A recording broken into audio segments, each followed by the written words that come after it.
Nouvelle saison et nouveau format pour la Lamera Cup au travers d'Insider qui retrace les nouveautés entrevues lors du premier meeting de la saison à Magny-Cours. On commence tout de suite par l'équipe RM qui engage cette année 3 équipages, 2 en Gent et 1 en Elite. On revient pour une saison complète avec 3 voitures. On a 2 voitures Gent et une voiture Elite. Donc déjà nos 2 voitures Gent, donc une qui est utilisée par le propriétaire de la 68 avec laquelle nous on a roulé l'année dernière. Donc, qui est Sylvain Deveau, et on a aussi la Eurofence qui est une voiture de Mathieu Escudier qui invite ses fournisseurs et ses clients pour faire découvrir la Lamera et les mettre dans le monde du sport automobile. Bon, les motivations, en fait, on aime la compétition, donc on voulait se battre avec les meilleurs, donc c'est pour ça qu'on a toujours en fait une voiture élite pour essayer de gagner la course générale. On veut gagner des courses, donc on va tout mettre en place pour. Donc je pense qu'on a une bonne équipe de pilotes, on a une bonne équipe de mécaniciens, donc on va essayer de tout mettre en place. L'une des grosses nouveautés cette saison, c'est le retour de Milo Racing. Découvrons pourquoi ils ont fait ce choix. La Lamera, un championnat qui va sur des très beaux circuits, des week-ends avec beaucoup de roulage, donc ça intéresse beaucoup de pilotes. C'est une belle aventure à tenter. Une voiture avec un équipage qui roule depuis très longtemps chez Milo, c'est Lorenzo Doniacuo, Kevin Capras, Guillaume Mondron, Simon Tourneur. Un deuxième équipage avec une voiture louée pour l'instant, avec Gilles Verleyen, Lorenz Le Certua, qui roule notamment en GT3, Nathan Browns, et puis Max Bruno, qui a acheté également une voiture qu'il met en entretien chez Milo, et qui roule ici avec Sophie Houtmeyers, Paul Van Den Abel et un Français habituel à la Lamera, Frédéric Locatelli. Bon, mon objectif déjà c'était de retenir tous les noms des pilotes, ça a été.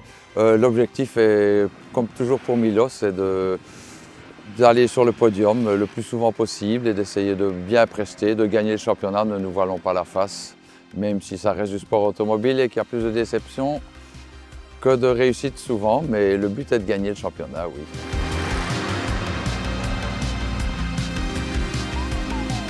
À Magny-Cours, Lorenz Le Certua, pilote en GT World Challenge, est venu animer les débats. Pourquoi a-t-il choisi de venir rouler en Lamera Cup ? Tout simplement parce que j'ai roulé pas mal de fois en Fun Cup avec Milo, et alors ils m'ont contacté pour me proposer ce championnat. J'ai regardé un peu en quoi ça consistait et je trouvais ça plutôt intéressant.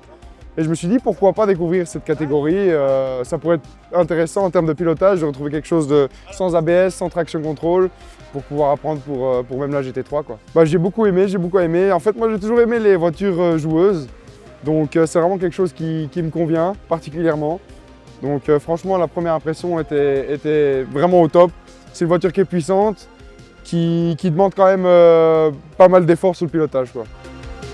La 82 Milo Sens a dominé de la tête et des épaules ce premier meeting avec 2 victoires en 2 courses, une entrée en matière absolument parfaite. C'est une formule qui nous a toujours intéressés. On était venu il y a quelques années avec le team Milo faire quelques courses et puis finalement on parlait beaucoup du projet, puis c'est un peu tombé à l'eau et puis finalement cette année on a vraiment tout donné pour pouvoir y participer et finalement voilà, on y est et c'est parti.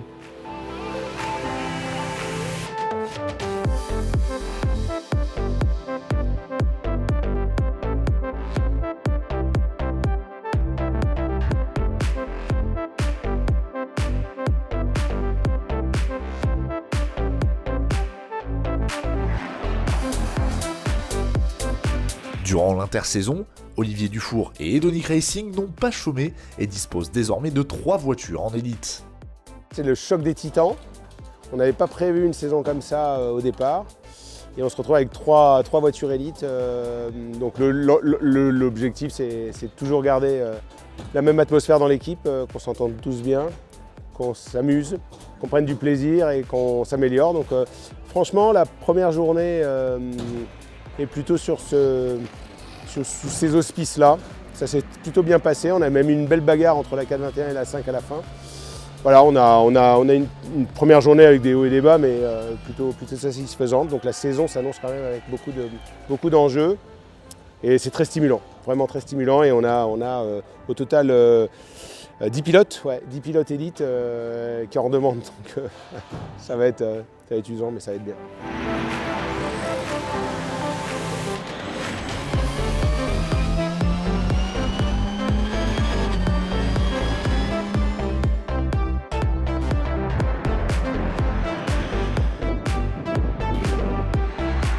Parmi ces équipages, il peut désormais compter sur les champions en titre avec la voiture numéro 1. Alors c'est sûr, d'abord ça rapporte le prestige d'avoir la une. Porter numéro 1, c'est quand même un privilège. Le fait qu'il nous ait choisi aussi, c'est évidemment une reconnaissance pour nous.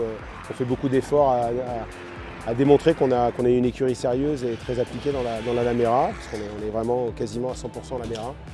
Donc oui, je pense que leur choix nous a pas mal touchés. Ça a été des longues discussions, mais elles ont abouti à quelque chose de très positif. Aujourd'hui, on peut dire qu'on a 2 pilotes quasi pro avec Olivier et Grégory, et puis après des très bons pilotes derrière. Donc on a un beau panel de talents.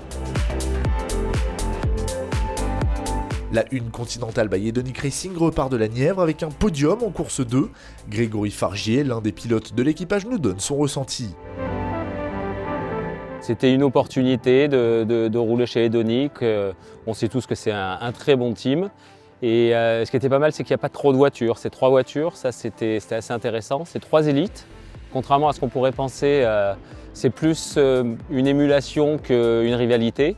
En plus, les mentalités des 2 autres équipages est juste top, donc on s'entend super bien. Bon, on se connaissait déjà un peu, mais pas autant que quand on est dans la même écurie. Et en fait, c'est vraiment un team agréable parce que tous les 3 équipages, on s'entend bien, on rigole bien. On ira tous, on sait qu'on n'ira pas dans les fins l'année prochaine, donc c'est important d'avoir une auto qui est bien préparée, qui marche, qui fait des chronos, puis le soir qu'on passe un bon moment, quoi. Et Edonic porte bien son nom pour ça. Merci d'avoir suivi ce premier épisode d'Insider. Rendez-vous au début du mois de mai pour la suite de la saison 2026 de la Lamera Cup.